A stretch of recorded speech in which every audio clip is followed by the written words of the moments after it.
Hi, I'm Alina, and this is the story of how I learned that some people see your kindness as weakness, a vulnerability to be exploited. For years, I dedicated my life to a nonprofit organization, believing in its mission to uplift the underprivileged. Only to discover its charismatic leader, Richard, was building his own empire of lies and deceit. This is the story of how I dismantled his false philanthropy and brought true justice to those he betrayed. I still remember the day I joined Hope and Harvest, a nonprofit dedicated to providing vocational training and resources to marginalized communities. After completing my degree in social work, I was idealistic, eager to make a real difference in the world. Richard, the founder and executive director, was a captivating speaker, his passion for the cause seemingly boundless. He had a way of inspiring everyone around him, painting vivid pictures of lives transformed and communities rebuilt. "Alina, your dedication is exactly what we need," he told me, his eyes earnest. "Together, we can bring hope where there is despair." I believed him wholeheartedly. I started as a program coordinator, putting in countless hours, driven by a genuine desire to serve. The early days were a whirlwind of activity. I organized workshops, connected beneficiaries with job opportunities, and tirelessly wrote grant proposals. I immersed myself in the communities we served, listening to their stories, understanding their needs. Richard, meanwhile, was the public face, effortlessly charming donors at galas and securing significant funding. He was a master at networking, always at the right place, meeting the right people. My mentor, an older, seasoned social worker named Evelyn, watched me with a discerning eye. "Richard is very good at what he does," she'd say, a subtle caution in her voice. "But always look beyond the surface, dear." I admired Richard's ability to draw support, and I thought Evelyn was just being overly cautious. Hope and Harvest grew exponentially under Richard's leadership. We expanded our programs to multiple cities, our budget soared, and our name became synonymous with community empowerment. Richard was lauded as a visionary, gracing the covers of philanthropic magazines and receiving prestigious awards. "This is a true collective effort," he'd often declare in his acceptance speeches, always careful to acknowledge the tireless work of our dedicated team. But increasingly, I noticed a disconnect between his grand pronouncements and the reality. On the ground, funds seemed to flow into lavish marketing campaigns and Richard's personal travel, while resources for actual programs remained stretched thin. The first hint of something truly rotten came when a major donor, a kind elderly woman who had dedicated her life savings to our cause, called me directly, distraught. She had been promised a detailed report on how her donation was used, but it never materialized. When I questioned Richard, he brushed it off. "Just a misunderstanding, Alina. I'll handle it." His charm, usually so effective, felt hollow. Then came the whispers from our field staff, rumors of inflated beneficiary numbers, of ghost programs that existed only on paper. When I tried to investigate, access to financial records became mysteriously difficult. Richard's demeanor shifted. The inspiring leader became evasive, his smile now a fixed, unsettling mask. "Alina, you're getting too bogged down in bureaucracy," he'd said, his voice laced with an unfamiliar chill. "You need to focus on the bigger picture." 3 years into my work at Hope and Harvest, Richard announced a monumental fundraising gala, celebrating our milestone achievement of reaching 100,000 beneficiaries. This was our largest event yet, with prominent politicians, celebrities, and major philanthropic foundations in attendance. Richard had orchestrated it, emphasizing its importance for our next phase of growth. I arrived early, feeling a profound sense of unease. Richard and his new chief of staff, a slick, former corporate lawyer named Marcus, were already there, their faces exuding an almost predatory excitement. As the ballroom filled with influential guests, Richard cleared his throat, stepping onto the stage with his usual magnetic presence. Distinguished guests, he began, his voice resonating with practiced sincerity, Hope and Harvest stands at a pivotal moment. And to lead us into this new chapter of expanded impact, I am thrilled to announce a significant restructuring of our leadership. My heart seized. Restructuring? What was he talking about? Effective immediately, Richard continued, his eyes sweeping over the room, carefully avoiding mine, I will be taking on the role of president and chairman of the board. Marcus, my indispensable chief of staff, will be appointed as the new executive director. This move will provide the streamlined, strategic leadership that an organization of our global reach demands. A cold dread washed over me. This wasn't just about restructuring, this was about consolidating power and pushing me out. For too long, Richard added, his voice dripping with false empathy, our operational efficiency has been hampered by, shall we say, a certain resistance to modern, results-driven management. While Alina has been commendable in her ground-level work, her focus has remained too narrowly on individual cases. To truly scale and achieve our ambitious goals, we need a leader with a broader vision, someone who understands the complexities of large-scale fundraising, political advocacy, and strategic partnerships. The influential guests exchanged polite, albeit slightly confused, glances. I sat there, stunned, as Richard continued his thinly veiled character assassination. Some people, he said, now looking directly at me, a condescending smirk playing on his lips, are simply better suited for field work, for direct service. Alina's talent lies in her compassion, not in executive leadership. Her emotional attachments and lack of ruthless business acumen have become a liability. It's time for her to gracefully step aside from any significant decision-making roles within the organization. The room was silent, the air thick with unspoken judgment. Every eye was on me, waiting for my reaction.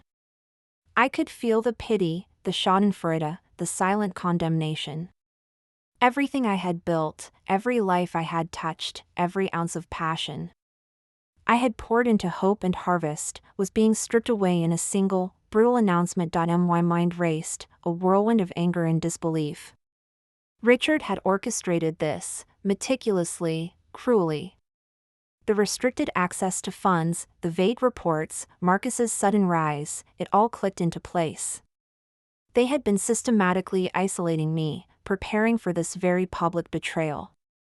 I stood up slowly, my chair scraping against the polished floor, the sound echoing through the ballroom like a gunshot. Everyone expected a scene, tears, an outburst, maybe even a desperate plea. Instead, I simply walked to the stage, picked up the Community Champion Award Richard had received earlier, and calmly placed it at his feet. "Consider this your trophy, Richard," I said, my voice steady, betraying none of the turmoil raging inside me. But remember, a trophy is just a shiny object without true achievement behind it. Then, without another word, I turned and walked out, leaving behind the stunned silence and the lingering questions in the opulent hall. That night, as I sat in my small apartment, surrounded by the thank you notes from beneficiaries and the worn-out brochures of Hope and Harvest, I made a decision. Richard thought he had one, but he had forgotten one crucial detail, something that would turn his moment of triumph into the biggest mistake of his life. As I powered up my laptop and began typing, a small, grim smile played on my lips. Tomorrow would be interesting indeed. After all, there's more than one way to serve a community, and I had learned more in years of hands-on social work than Richard had learned in all his superficial charm and deceptive galas. The next morning would bring changes that none of them saw coming, changes that would make them realize exactly how truly indispensable I was. The next morning dawned bright and clear. I arrived at the Hope and Harvest headquarters early, before anyone else, and waited. Precisely at 9 a.m., Richard strode through the grand entrance with Marcus by his side, both wearing triumphant smiles that were about to be wiped from their faces. "Alina?" Richard's voice held a mix of surprise and annoyance. "What are you doing here? I thought after last night you'd have the dignity to stay home." I smiled, remembering the email I had sent at 3 a.m. to every major donor, foundation partner, and key staff member of Hope and Harvest. "Just wrapping up some loose ends, Richard, dear," I said sweetly. "But since you're here, we should probably talk about the organization's future." "There's nothing to discuss," Richard interjected, his voice firm. "Marcus and I are in charge now. The board has already approved it." "Ah, yes, the board," I said, pulling out my tablet. "Let's talk about that. You see, while you were busy charming donors and accepting awards, I was actually building the trust that fueled this organization. And there are a few things you both seem to have forgotten." I pulled up a document on the conference room's main screen. "First, let me remind you that the intellectual property for all our core vocational training programs and proprietary community development models, they aren't owned by Hope and Harvest. They're owned by Alina's Compassionate Initiatives LLC, a nonprofit I established 3 years ago. Hope and Harvest only has a licensing agreement, which expires," I checked my watch, "about 10 minutes ago." The color drained from both their faces. Marcus's eyes widened, and Richard's usually confident posture seemed to sag. "That's impossible," Richard whispered, his voice barely audible. "I would never have agreed to that." "And that's not all," I continued, pulling up more documents. "The binding partnership agreements with the communities we serve, the ones that grant us access to the very people we're meant to help.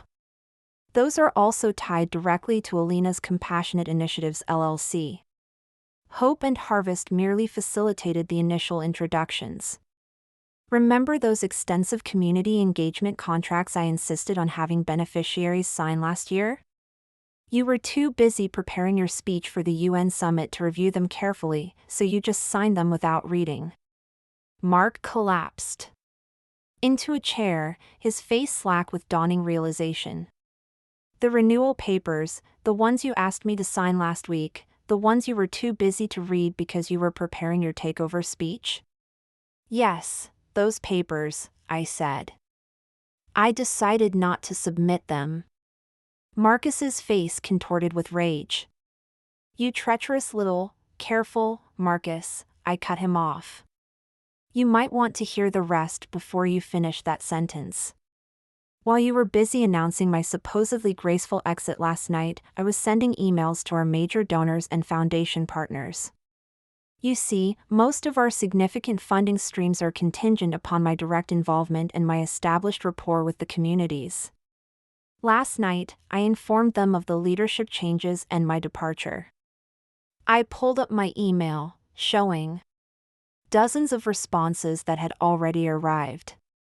"Would you like to know how many have already triggered their funding withdrawal clauses?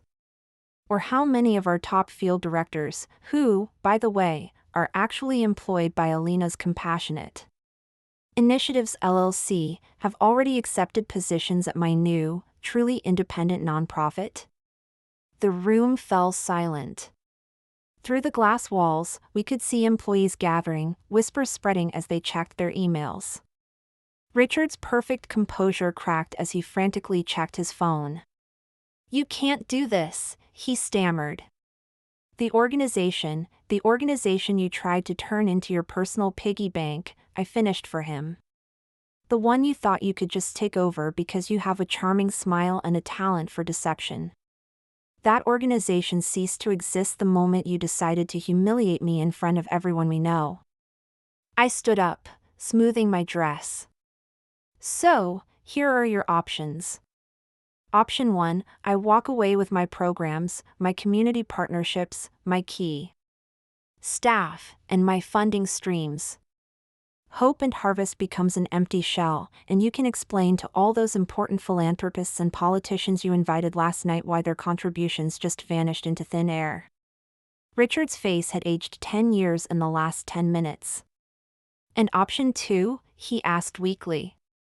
Option 2, you both resign.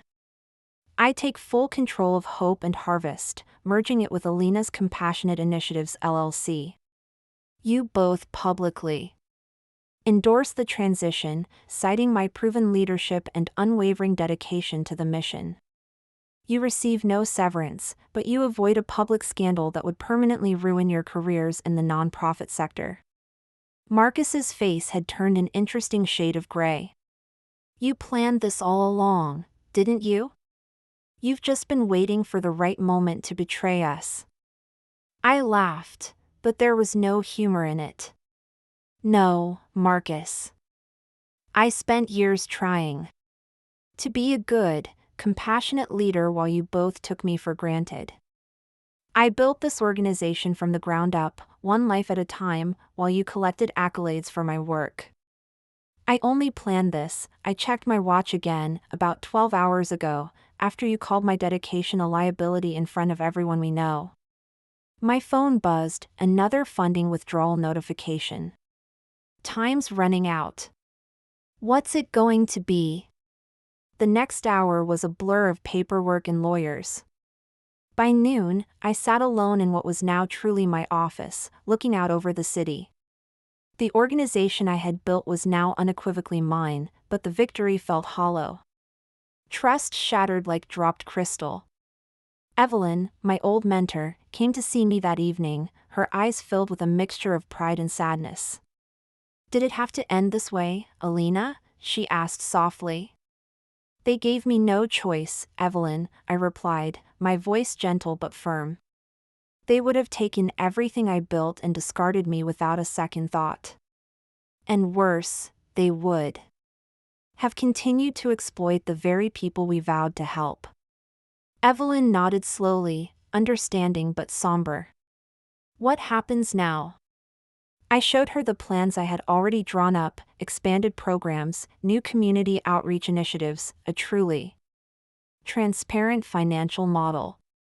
Now, I would build something even bigger, something truly dedicated to its mission, but this time, I'd do it without having to carry people who saw my compassion as a weakness. Over the next year, the newly restructured Alina's Compassionate Initiatives, now encompassing the best parts of Hope and Harvest, flourished. Our impact on communities grew exponentially, and our transparency won us unprecedented donor loyalty. Richard's reputation was permanently shattered. He vanished from the philanthropic scene, unable to find work. Marcus attempted to start a new consulting firm but quickly failed due to his tarnished image. We see each other only through news reports of their downfall, a polite distance that masks the wounds that may never fully heal. Sometimes, late at night, I look at old photos of Richard and me from the early days of Hope and Harvest and feel a twinge of sadness for the idealism we once shared. But then I remember that night at the gala, the look of disdain on Richard's face, the way he dismissed my genuine dedication. In service, and in leadership, true impact is earned, not manufactured. He learned that lesson too late. As for me, I learned that sometimes, the quiet ones, the ones dismissed as merely compassionate or idealistic, are the ones you should watch out for. Because we're the ones who know how to build something meaningful from the ground up, and how to protect it fiercely when others try to exploit it. My story spread through the nonprofit world, a cautionary tale about underestimating the wrong person. These days, when I attend conferences, I often catch whispers, "That's Alina, the one who," they never finish the sentence, but they don't have to. My organization's success speaks for itself, measured not in awards or lavish galas, but in the transformed lives of the people we serve. Last week, I received an invitation to speak at a major global summit on ethical philanthropy. The topic? Integrity in action, leading with purpose. I accepted the invitation with a small smile, already planning my speech. After all, I have quite a story to tell. The organization continues to thrive under my leadership, but more importantly, I've found peace with my decisions. Sometimes, the strongest message you can send is simply proving people wrong. And sometimes, The best revenge isn't about destroying others, it's about rising so high that they can't help but see their own mistakes. As I write this from my office overlooking the bustling city, I'm reminded of something Evelyn once told me: true legacy isn't built on accolades, but on genuine impact. She was right. I've moved past the need for revenge now.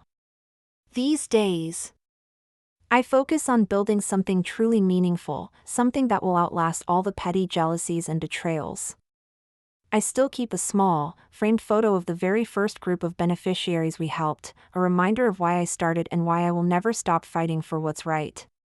Until then, it serves as a reminder that our greatest strengths often come from the very things others underestimate about us.